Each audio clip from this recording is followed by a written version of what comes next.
Chapitre 139, Attendre et voir, 2. Avant qu'il ne s'en rende compte, Razolon, qui se tenait à côté de Guillain, rit doucement. Le baron est assez populaire, n'est-ce pas? Guillain secoua la tête avec une expression lasse. Ce genre de popularité, je préfère m'en passer. Avec la façon dont il me regarde, c'est comme si j'étais sur le point de me brûler.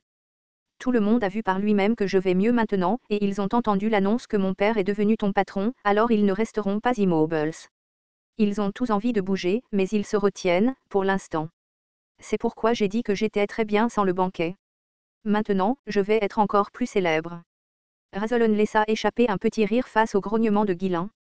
Les occasions comme ce banquet, où l'on pouvait nouer des liens indépendamment des factions et des hiérarchies, étaient rares.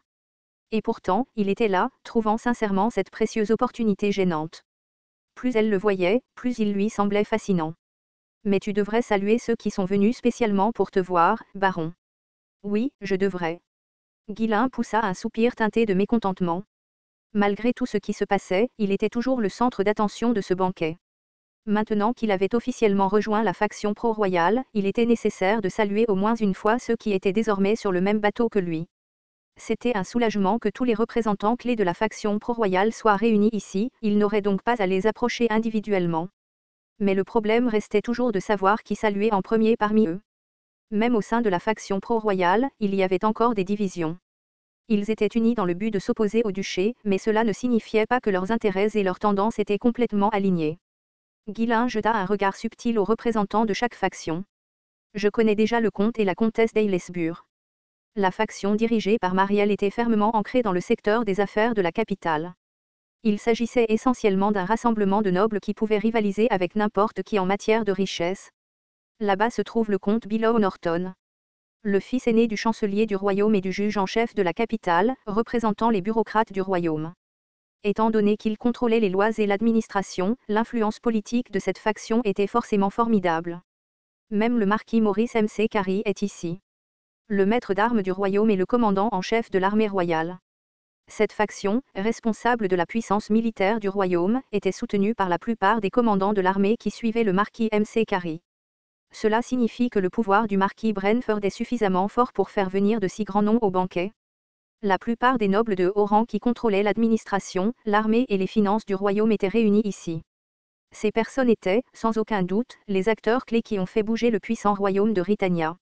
Bien qu'il soit rassurant d'avoir un soutien aussi solide derrière lui, à ce moment-là, il ne pouvait s'empêcher de maudire l'influence du marquis. Ah! Un long soupir s'échappa des lèvres de Guillain. Peu importe qui il saluait en premier, il était évident que les autres se sentiraient offensés. Étant donné l'immense pouvoir que chacun d'eux détenait, s'attirer leur colère pourrait entraîner des conséquences fâcheuses à l'avenir. Dès que les yeux de Marielle rencontrèrent ceux de Guillain, elle se couvrit la bouche de son éventail et sourit gentiment. Il était évident qu'elle était curieuse de voir comment il allait agir. Tisque, ça doit être divertissant pour les spectateurs. Guillain secoua la tête et détourna le regard. Le comte Bilow Norton, qui avait chuchoté avec le ministre du protocole du marché de Cardenia, sourit lorsque leurs regards se croisèrent. Tout le monde dans la capitale savait qu'il adorait sa nièce, Razolon. Il semblait avoir développé une opinion favorable de Guillain parce qu'il avait guéri la maladie de Razolon. De l'autre côté de Bilow se tenait le marquis Maurice MC Carey, les bras croisés et la barbe touffue. Ah, traiter avec quelqu'un comme ça quand il boude est un vrai casse-tête. Même le marquis de Brentford n'intervint pas pour jouer les médiateurs, comme s'il avait hâte de voir ce que Guillain allait choisir. Ah, sérieusement, ils y vont à fond, hein. Très bien, je vais le faire. Guillain se décida et fit un pas en avant. Tous les nobles le regardèrent, tendus et attentifs. Il s'approcha du comte Ailesbury et s'inclina poliment. Si Marielle détenait le véritable pouvoir, officiellement, c'était le comte Ailesbury qui était le chef de famille. Je suis le baron Fenry. J'attends avec impatience votre soutien à partir de maintenant. Oh, oui, oui. Moi aussi, j'attends avec impatience. Si jamais vous avez besoin de mon aide, dites-le moi. Merci. Le comte Ailesbury sourit de satisfaction. Il était généralement considéré comme étant un cran en dessous des autres chefs de faction.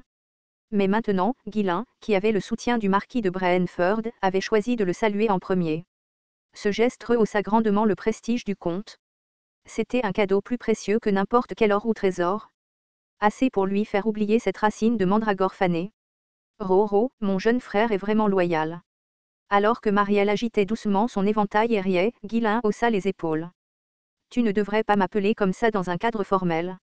Oh, qu'est-ce que ça peut faire? De toute façon, merci d'avoir sauvé notre dignité. Guilain poussa un soupir et grommela. Qu'est-ce qu'il y a de si important dans cette dignité? Ah, c'est vraiment épuisant. Néanmoins, si tu prévois de t'installer dans la capitale, tu vas devoir t'y habituer. Cette fois aussi. Nous te sommes reconnaissants, mais tu vas trouver les choses assez ennuyeuses à partir de maintenant. Marielle se couvrit le visage de son éventail, déplaçant ses yeux vers Maurice. Il fixait Guilain, ne faisant aucun effort pour cacher son mécontentement. Eurem. Maurice s'éclaircit bruyamment la gorge, s'assurant que Guilain puisse l'entendre. Comment osait-il ignorer quelqu'un qui contrôle la puissance militaire du royaume? Il était déjà désagréable d'être associé à une faction comme les Aylesburais, qui ne fait que barboter dans l'argent. Penser qu'il serait relégué au second plan était quelque chose qu'il n'avait jamais imaginé. Un paysan qui n'est bon qu'en affaires, qui se ressemble s'assemble. Néanmoins, s'il a un peu de bon sens, il viendra vous voir en second, marquis. Les nobles à proximité tentèrent de calmer Maurice. Cependant, leurs efforts furent vains lorsque Guilain se tourna vers Bilow. Bilow, apparemment indifférent à son rôle de second, le salua avec un sourire constant. Merci beaucoup d'avoir soigné Razolon. Sa mère était très inquiète, mais grâce à vous, nous avons pu nous rassurer. Je suis content que les choses se soient bien passées. J'ai entendu ce que vous avez demandé au marquis. Je ferai de mon mieux pour accélérer les problèmes liés à la traite des esclaves et aux taxes. Merci de votre considération. En regardant les deux discuter, le visage de Maurice devint rouge de colère et il ne cessait de souffler d'indignation. Être poussé à l'arrière-plan, alors que tous les nobles influents de la capitale étaient réunis, quelle honte! Quand Guilain s'approcha de lui avec retard, Maurice fronça les sourcils et parla sèchement. En tant que fils de margrave, il devrait être évident que vous viendriez me voir en premier, moi, le commandant suprême du royaume. Vous, les gens du Nord, ne savez-vous pas ce qui est important? J'ai encore beaucoup à apprendre. S'il vous plaît, apprenez-moi davantage à l'avenir. La réponse calme de Guilain ne fit que faire grincer des dents Maurice de frustration. Ne soyez pas trop prétentieux simplement parce que le marquis de Brentford vous soutient. Je peux vous couper la parole quand je veux. Je ferai de mon mieux pour que cela n'arrive jamais. Je surveillerai. Laissant derrière lui Maurice qui grognait, Guilain retourna à sa place. Maurice, incapable de cacher son mécontentement, continuait à boire. C'était déjà assez mal que le marquis de Brentford soutienne un simple paysan, mais le rencontrer en personne était encore pire. À côté de Maurice qui bouillonnait, les autres nobles s'efforçaient de le calmer. Je suppose que c'est parce qu'il a un lien étroit avec la comtesse d'Aylesbury. Le comte Norton et le marquis de Brentford ne sont-ils pas liés par mariage? Le baron Fenry n'avait probablement pas le choix. Bien qu'il ne cessait de jeter des coups d'œil à l'expression désagréable de Maurice, ils s'éloignèrent subtilement de lui. Le banquet était censé présenter Guilain, mais c'était aussi une occasion pour les autres nobles de nouer des liens et des relations. Après être retourné à sa place, Razolon baissa la voix et demanda à Guilain, qui buvait de l'eau. Aviez-vous une raison pour l'ordre dans lequel vous les avez approchés? Je suis juste allé là où j'avais envie d'aller. Et, ça ne semblait pas être le cas. Mais c'est vrai. Eh bien, cela vous convient, baron. La conversation de Guilain et Razolon ne dura pas longtemps. Lorsque l'atmosphère se détendit, les nobles, qui guettaient le bon moment, se précipitèrent vers les deux. C'est un plaisir de vous rencontrer, baron Fenry. C'est un petit cadeau. S'il vous plaît, prenez soin de moi à l'avenir. Je suis. Les nobles se ruèrent pour saluer Guilain, certains lui offrant même des cadeaux. Bien sûr, Guilain ne rejeta aucun d'entre eux et accepta tout. Bien sûr, ce n'était pas parce qu'il le respectait sincèrement. Leurs yeux étaient empreints d'un dédain subtil.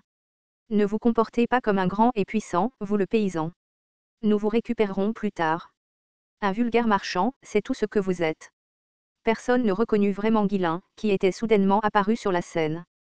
La plupart de ceux qui l'approchaient essayaient simplement de l'utiliser pour établir une connexion avec le marquis de Brentford. Guilain était conscient de l'atmosphère, mais il s'en fichait. Il n'était pas nécessaire de gaspiller des efforts avec des gens qui ne signifiaient rien pour lui. Ag, c'est tellement pénible. Je veux juste rentrer et me reposer. Mais ce n'était pas comme s'il pouvait partir simplement parce qu'il trouvait cela gênant. Pour l'instant, il n'avait pas d'autre choix que de laisser passer le temps en interagissant poliment avec les nobles. Même si Guilain ne se souciait pas beaucoup des apparences, cela ne signifiait pas qu'il ferait tout pour ternir sa réputation, il n'avait simplement aucun intérêt à se construire une bonne réputation. Une fois la ronde de salutations des nobles terminée, un groupe de jeunes femmes de familles importantes se rassembla vers lui. Pour elles, Ghislain était une cible attrayante. Plutôt que de suivre les ordres de leur famille et d'épouser un homme étrange dans un mariage arrangé, il était bien plus judicieux de charmer le paysan juste devant eux. Son passé n'est pas très brillant, et il n'est qu'un noble de campagne, mais il est toujours un seigneur, n'est-ce pas? Il est jeune et il a l'air décent. Les conditions sont un peu insuffisantes, mais si le marquis de Brentford le soutient, il ne sera pas facilement ignoré. Alors, ils entourèrent tout Ghislain, désireux d'engager la conversation avec lui. As-tu une fiancée ou quelqu'un que tu aimes, baron? Non. Alors, tu prévois de te fiancer ou de commencer à voir quelqu'un? Non. Oh, allez, tu devrais. Tu es une telle allumeuse. Non. Ghislain leur répondit sans enthousiasme, son expression montrant à quel point il était complètement fatigué de tout cela. Mais il semblait que même cela était considéré comme un charme rafraîchissant, différent des autres hommes. Les jeunes filles rigolèrent et continuèrent à le bombarder de questions. À un moment donné, Rosalind, qui avait été poussée à l'arrière par les jeunes filles, se couvrit le visage de son éventail et grinça des dents. Retiens-toi, retiens-toi. C'est une bonne journée, après tout. Non, mais ces imbéciles mal élevés. Certains s'amusaient, certains étaient jaloux, certains bavardaient, et certains lançaient des regards curieux aux autres. C'était une scène typique de toute réunion noble. Du moins jusqu'à ce qu'un invité non invité apparaisse. Le serviteur qui gardait la porte annonça un nom d'une voix tremblante. Le vicomte est arrivé. Bruit sourd. Dès que ce nom résonna dans toute la salle, tous ceux qui bavardaient se turent soudainement. Est-ce que j'ai bien entendu? Pas question, nous avons du mal entendre. Les gens se forcèrent à sourire gênés en fixant intensément la porte. Clic, clic. Un homme d'âge moyen maigre et sévère entra lentement dans la salle de bal. L'une de ses jambes était sévèrement pliée, il utilisait donc une canne. Cependant, l'air qu'il dégageait était suffisamment solide et intense pour éclipser ce défaut physique. Clic, clic. Le seul son qui emplissait la salle silencieuse était le claquement de la canne. Les sourcils du marquis de Brentford tressaillirent alors qu'il regardait fixement l'homme qui entrait. L'expression de Ghislain se durcit au moment où il vit son visage. Il réprima l'intention meurtrière qui bouillonnait au plus profond de lui. Ce bâtard. Bien qu'il le voyait en personne pour la première fois, Ghislain avait entendu ce nom d'innombrables fois dans sa vie antérieure. Un homme connu sous le nom de Diable Boiteux, connu parmi ses ennemis pour ses plans rusés et impitoyables. Raoul Joseph, le vicomte.